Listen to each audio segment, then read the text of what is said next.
All right, like I said, you guys are all automatically muted. Feel free to interrupt and ask questions at any time. So we're going to get started.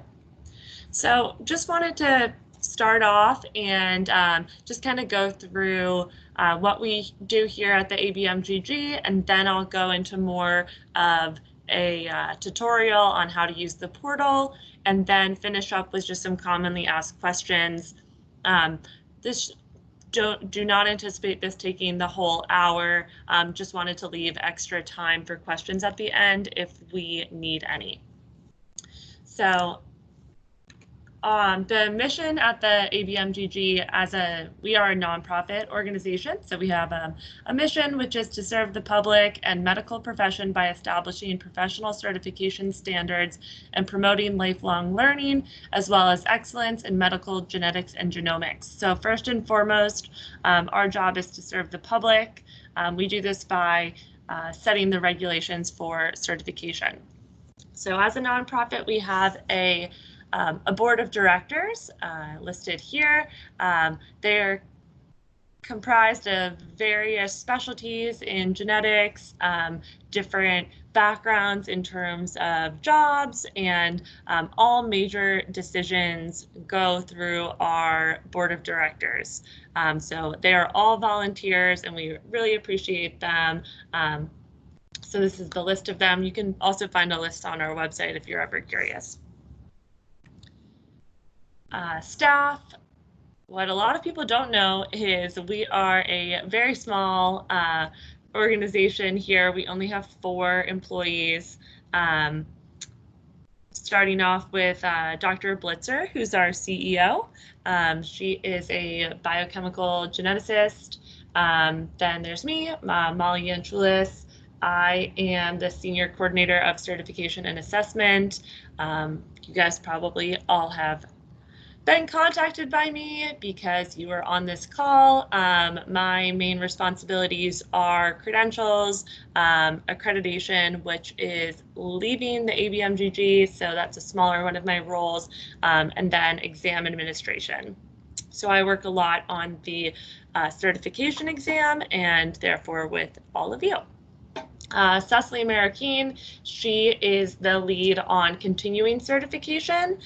For those of you who don't know what that is, after a program, after a trainee finishes your program, they move on into a board eligible pile. Once they pass the certification exam, they become a diplomate. Diplomates have to go through the continuing certification program, which basically is just a program of things they have to do to remain certified by us. Lastly, we have Dia Pellerin, who is the administrative coordinator. You guys may have talked to her before. She does a lot just kind of across the board. So that is everyone here at the ABMGG. And you likely will get to talk to all of us at some point. So then I just wanted to break down the number of different programs we have. We have 47 clinical genetic and genomics programs, 43 LGG programs, 22 clinical biochemical genetics programs, and 19 medical biochemical genetics subspecialty programs. As you can see with the lab programs, this is current numbers. We are in the process of transitioning to the ACGME for accreditation. So just because they are listed separately, they do the same things. So that's just kind of a current breakdown on the transition and how that is going.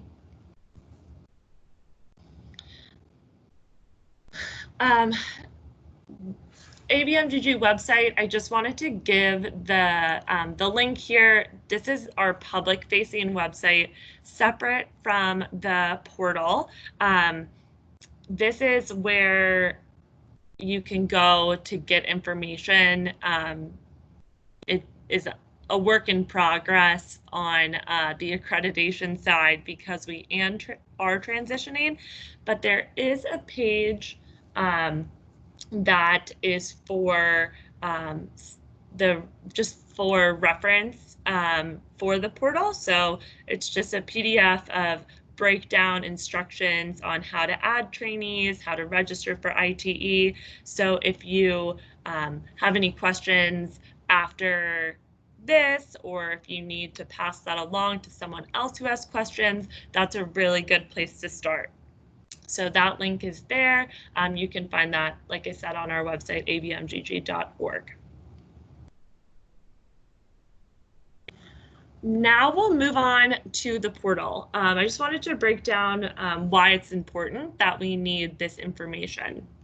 So we track data on the number of trainees in programs throughout the year and throughout the years. So we like to kind of keep track of if the number of trainees are going up, if they're staying steady, what people are training in, if they're training in more combined programs to more categorical programs. It's really important for just the record keeping of our organization.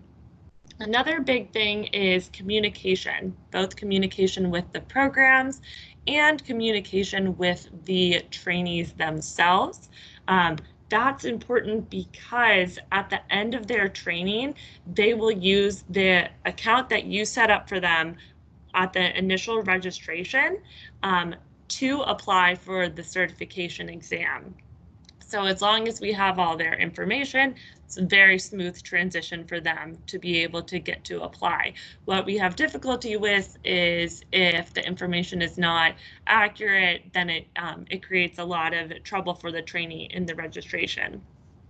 So the main things that the programs do in the portal, trainee registration, completion of training forms, registration for ITE. So those are the three main things that we're going to go over today.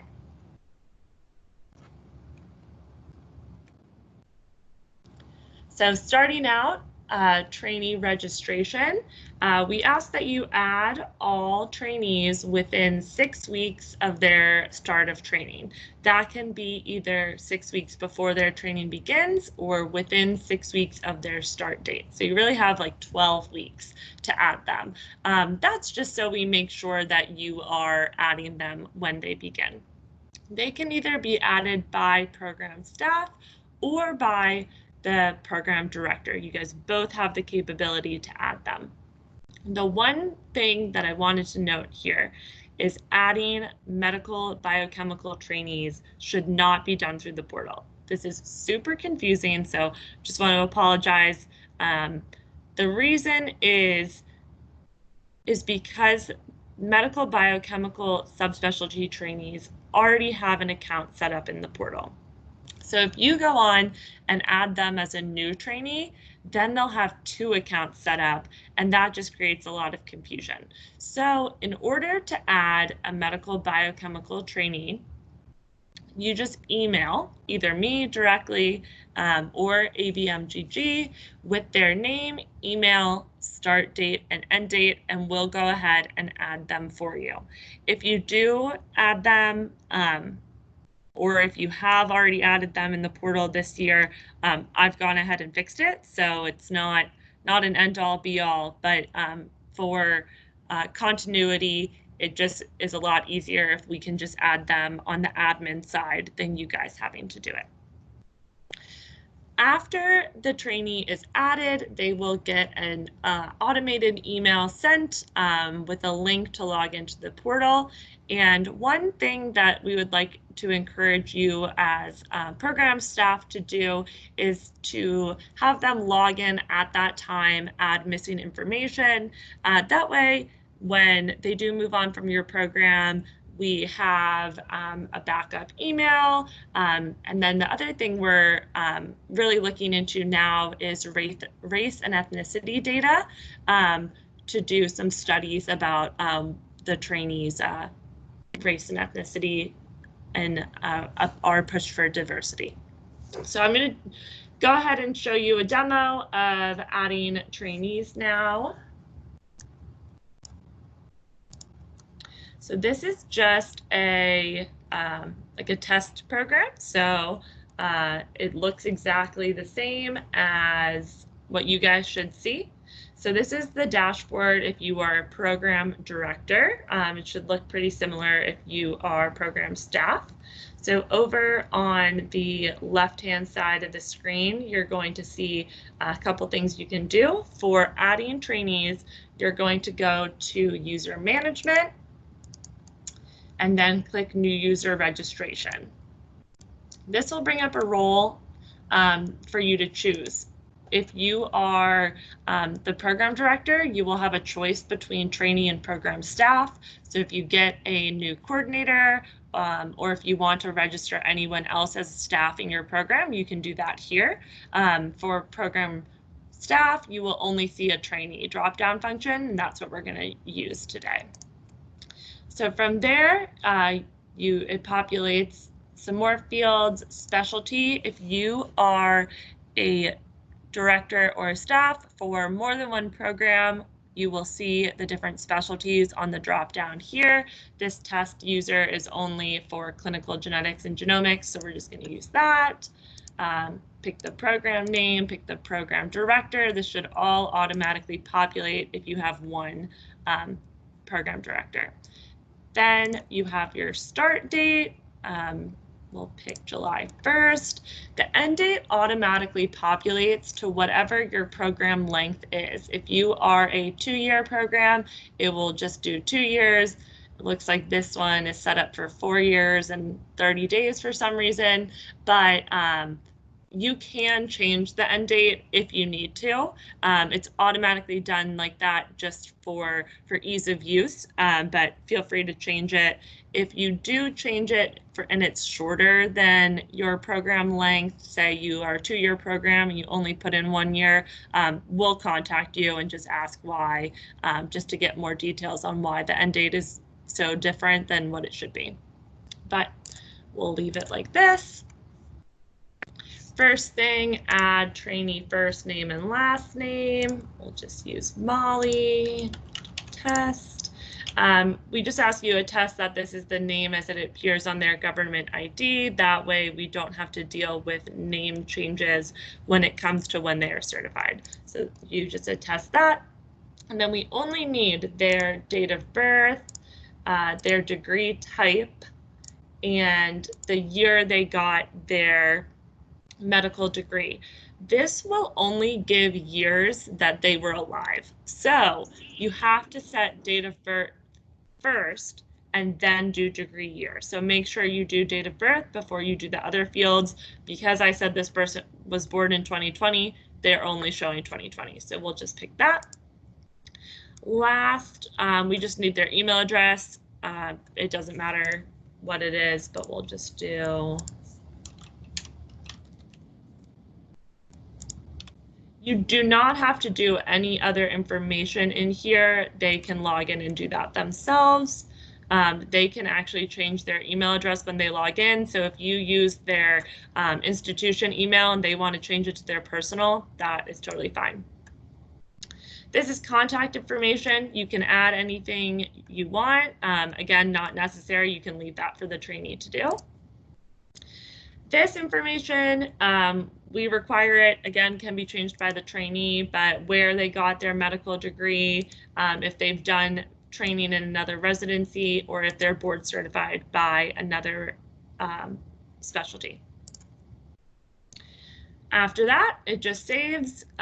It gets sent to me for approval. Until that time, on the training management, they'll be listed as review pending. I try to do those in a pretty quick turnaround time, but it will just be changed to approved when I approve it. That's just to check on the end date, like I mentioned earlier.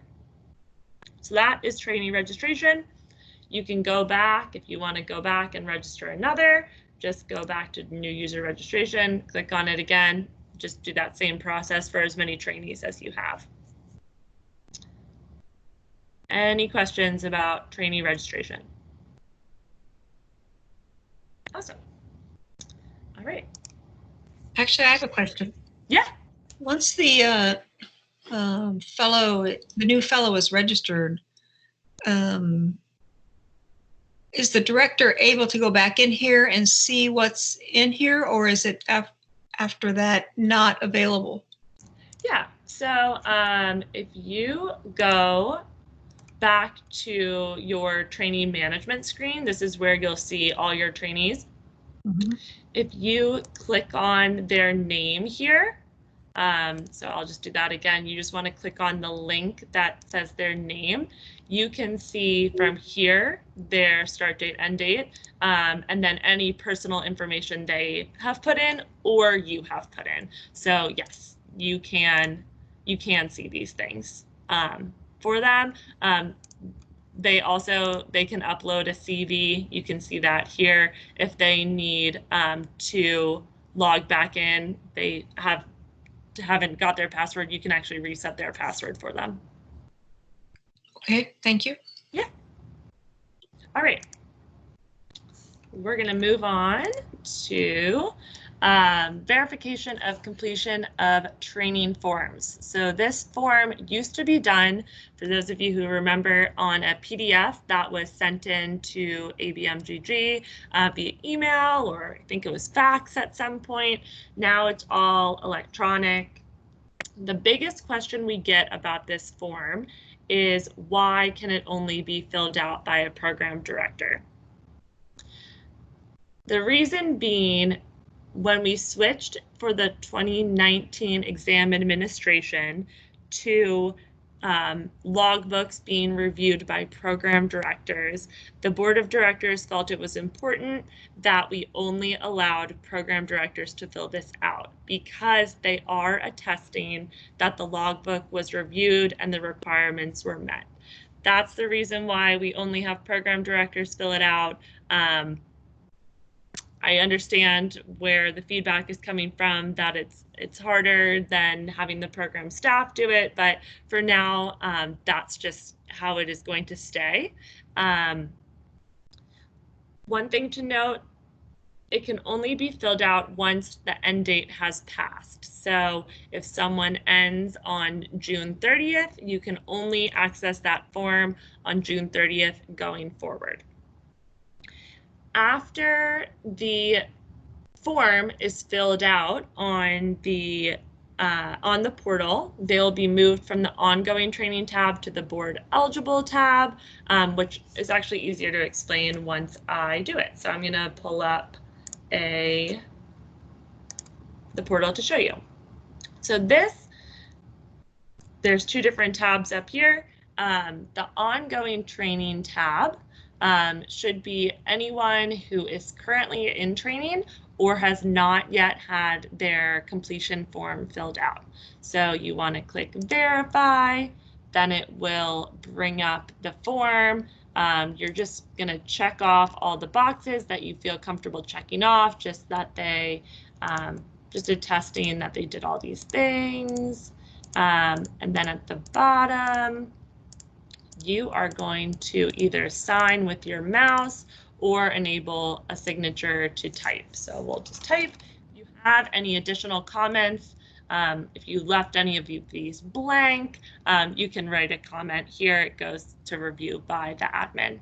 Once you submit it, it will load. That person will be moved from this side to the board eligible side.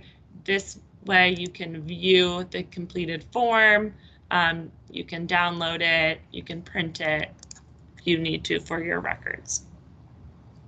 So if you are a program coordinator and you cannot fill out this form, a good way to check that if your program director has filled it out is if that person is viewable on the ongoing training side or the board eligible side. Now we'll talk about verification of ongoing training. This is a form that is only filled out when a trainee applies for the certification exam. More information about this is emailed out because it's not an all the time thing. We only need it for some trainees. This is just to attest that a trainee who applies for the exam is on track to finish training before July 31st of 2021. All it is, it's a form that says this person is making good progress on their training, they're doing everything they need to for their logbook. Not going to go too far into this just because it's not a widely used form, but this is what it looks like.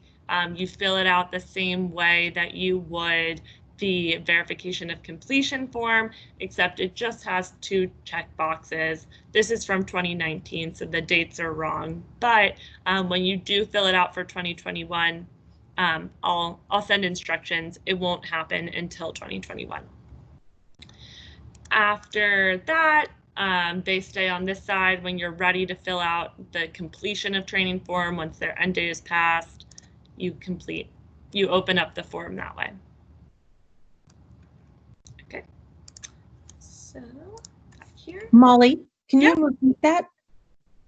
Normally, Yeah, normally they have ongoing typically, and then only the verify, or do they have verify, and then once you do the ongoing, it switches to ongoing?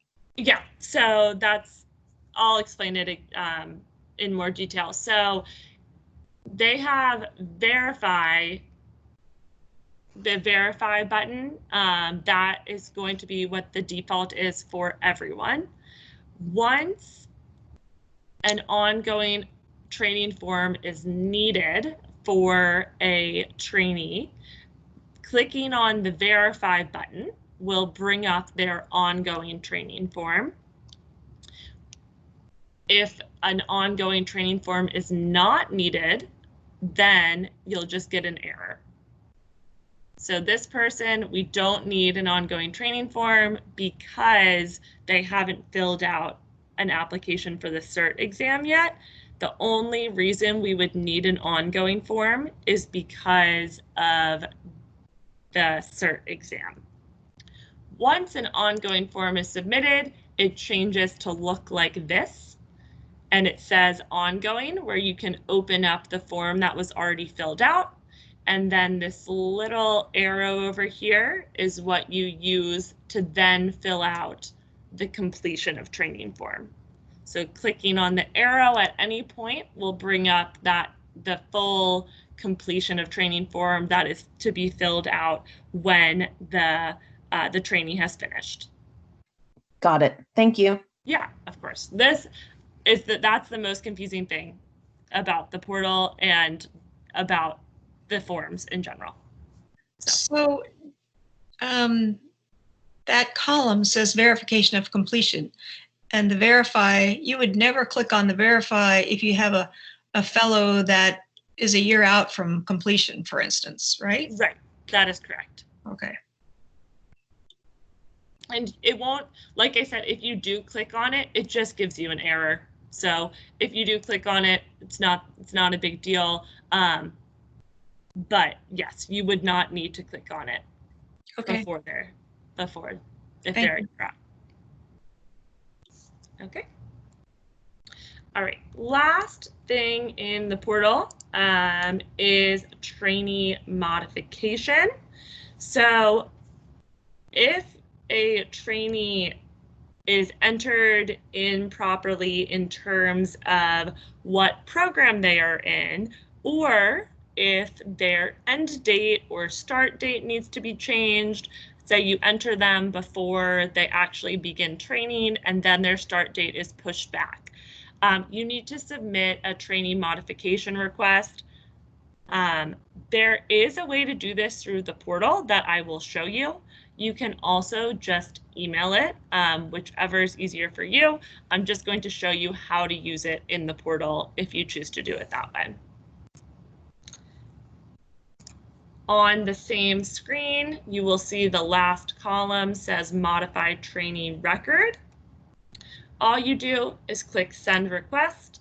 It brings up a little email function screen where you just type out what needs to be changed. So end date change, and then you type in here any details you have. If the end date needs to be modified, if whatever you need can be gone there, or like I said, sent via email. After it is saved, well, that'd be helpful if I did this.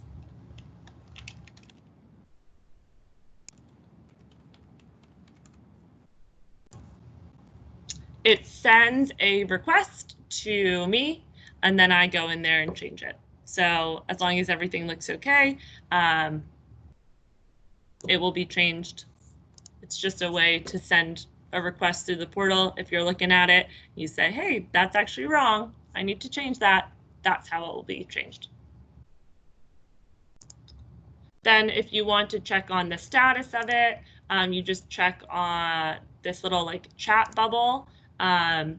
This is what your original description was. If you say, if you want to add any more details, you can do that here. If you need anything else to be changed, you can write it there. You can really write anything there. It just goes to me, so I'll see it. And that is not used very often because a lot of times trainee records are not modified at all. All right. And then the other thing, final thing that's in the portal is ITE registration. If you are not a new coordinator or program director, you have done this before. We did it through the portal for the 2019 administration and the 2020 administration. Will be the same process for the 2021 administration. We have the dates for that, February 10th and 11th, 2021. More information about the 2021 ITE will come out later in the year. This is solely just how to do the actual registration, which I will show you. Same thing happens in this trainee management screen. If you are in charge of different programs, you have the different programs that you monitor, manage, coordinate, direct under the programs tab. So first thing you need to do is select the program you are registering for. If you are registering 2 different specialties, you have to do them separately. They just different lab specialties have to be done separately, and clinical has to be done separately. It's just for continuity purposes with NBME, who is our testing center.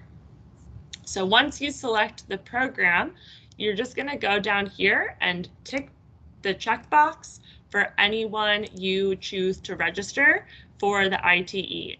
If you're not sure, you can do it in 2 different groups. You can do everyone on their own, whatever you want. It doesn't all have to be done at the same time, but just pick whoever you want to register for the ITE. Then, I don't know why that's, oh, that's it actually. That's why you cannot register someone who has not been approved yet. So if you just add a trainee and they haven't been approved yet, it won't let you register them. So we're not going to do this one. And we're going to click register. It's going to ask if you want to register for next year. That is just because the exam happens in 2021. So you say yes. Then it breaks down the trainee name, what the fees are, and the total. You can pay for credit card or check. If you pay for check, it will ask a check number. Just leave it blank. You don't need to enter it. If you have the check number, you can write it. If you are paying by credit card, you will pay right away. So if you are paying by credit card, just know that wait until you have the credit card in order to pay and register at the same time. We're just going to do check so I can show you what it looks like. Click save. That shouldn't happen, so I'm going to write that down. Sorry about that. It doesn't matter what the check number is. We're just going to write some zeros, proceed with payment, and then it says success. ITE registration year will change to 2021. The payment status, if it is done by credit card, will say done. If it is done by check, will say pending until the check is received. Once the check is received, I go in and mark it as done, then it will change to done. So that's a good way to track if your check has been received. You can look right in here. And that is one part of ITE registration in the portal. Like I said, those of you who've done it before know a little more goes into ITE registration, but within the portal, that's all you need to do for registration. So any questions about the portal side of ITE registration?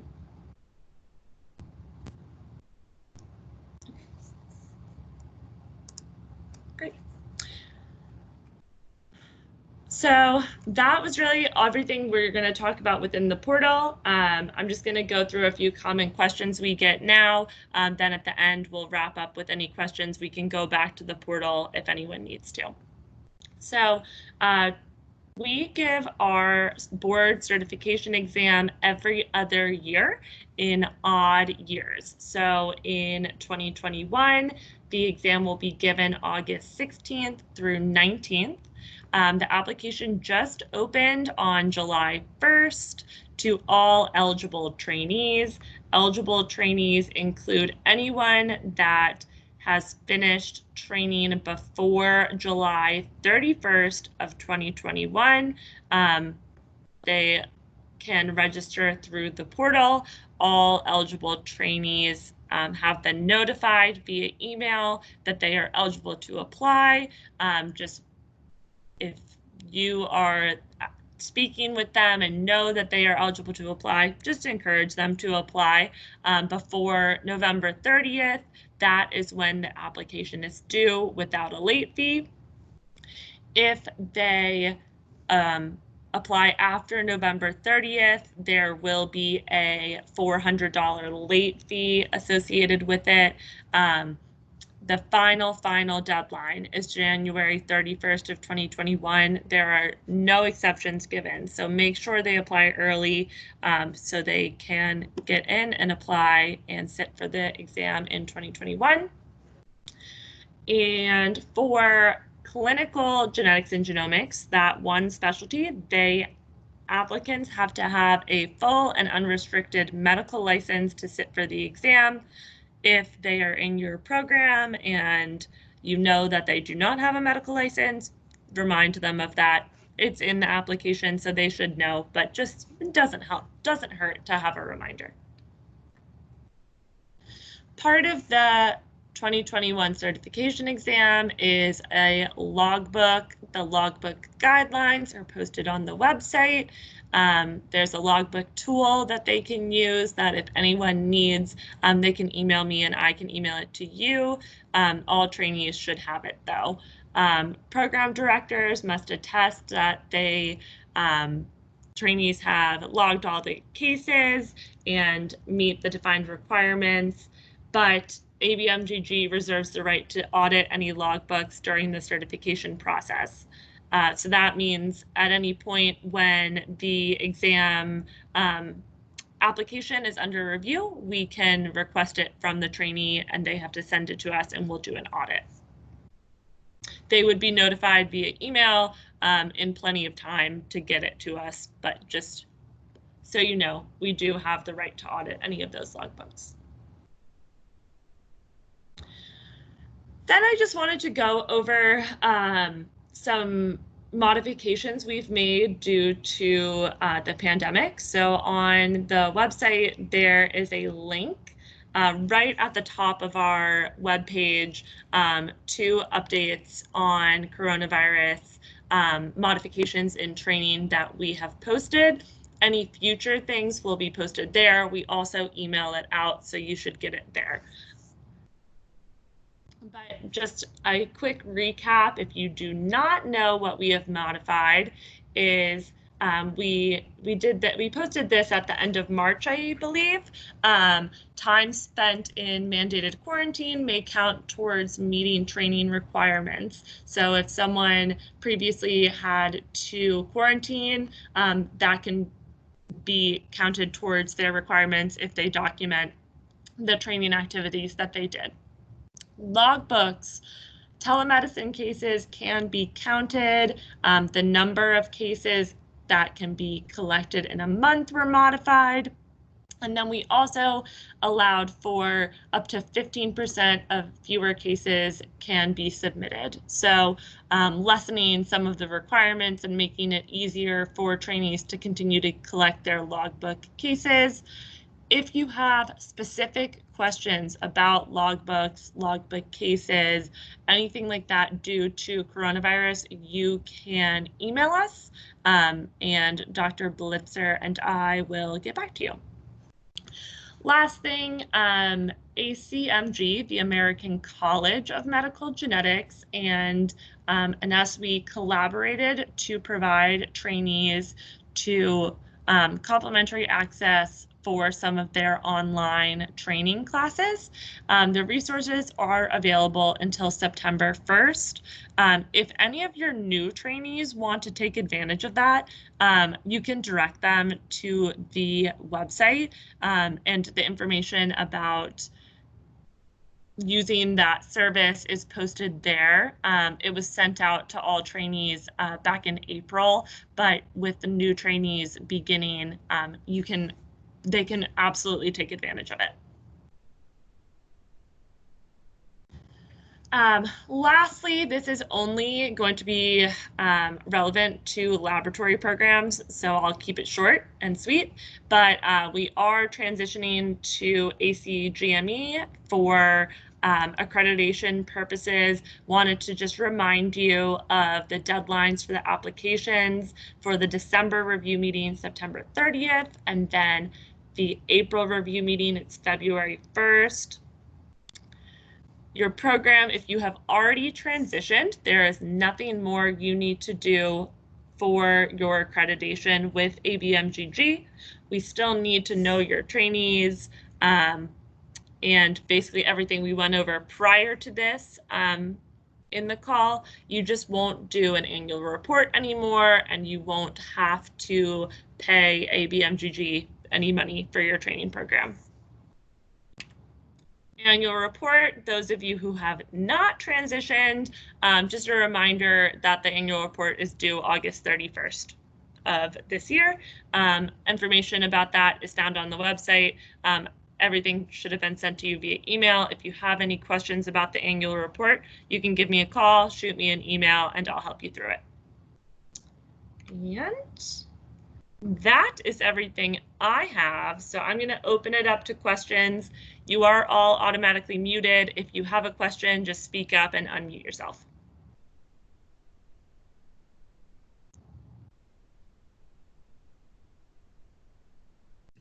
Hi, Molly. Quick question about the certification exam. Sure.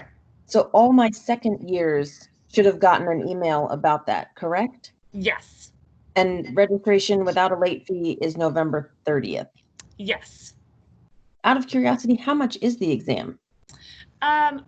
It depends on what you are training in and what exams you apply for, but I will show you where to find it.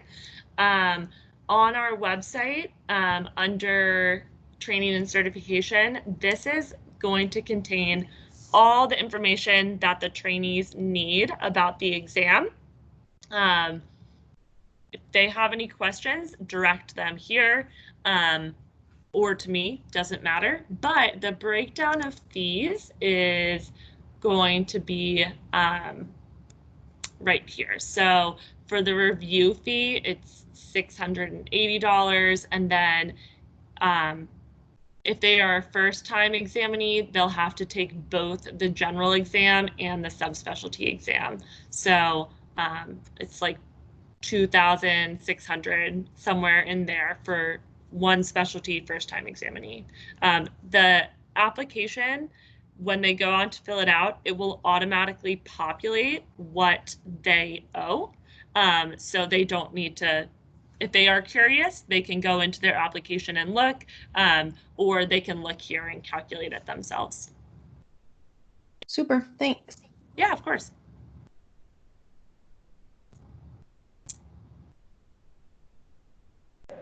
Hi, Molly. This is Laura from Johns Hopkins. I just have a quick maybe suggestion. Sure. I completely understand your reasoning behind the program director having to do the completion form. I'd like to maybe suggest that, and I've worked with ABIM and a couple of the other boards as well. There is an option where the coordinator can initiate the form and then forward it to the program director. And I'm only suggesting that because I still feel like the program director needs to check off all the boxes because they're the ones responsible for it. But I think sometimes if someone doesn't initiate it for them, they don't realize to go into the portal and do that. So that's just a suggestion that might help get you your information in a more timely manner. Awesome. Thank you so much.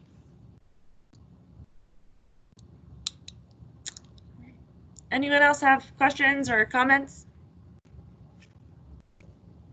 All right. Well, thank you guys so much all for joining. I know that was a lot of information, but I will post this on. Oh, Mimi. can I say one more? Yeah.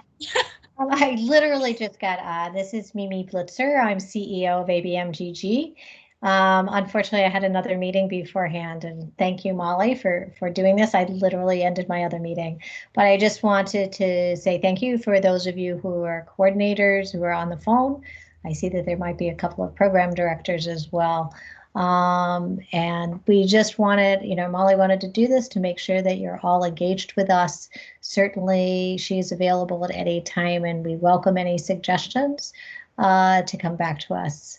For those of you who have been around for a while, are opening up the application for the exam this early is unique, but we thought this is beneficial to some of our trainees, especially those who have completed training and wanted to apply for potential active candidate status at an earlier time. But I think this will give plenty of time for individuals to be able to do that. And I know that Molly explained the details. So I just want to say welcome, and we look forward to continuing to work with you all closely. Thank you, Mimi. But like Mimi said, thank you guys all for coming. If you have any questions or comments that you would rather give offline, you can reach me by phone or by email. My contact information was in the email I sent about this. So thanks for coming, and I'm sure I will be in contact with you guys all soon. Thank you, Molly and Mimi. Yep, bye. Stay safe for everyone. everything you Yeah, do. stay safe, everyone.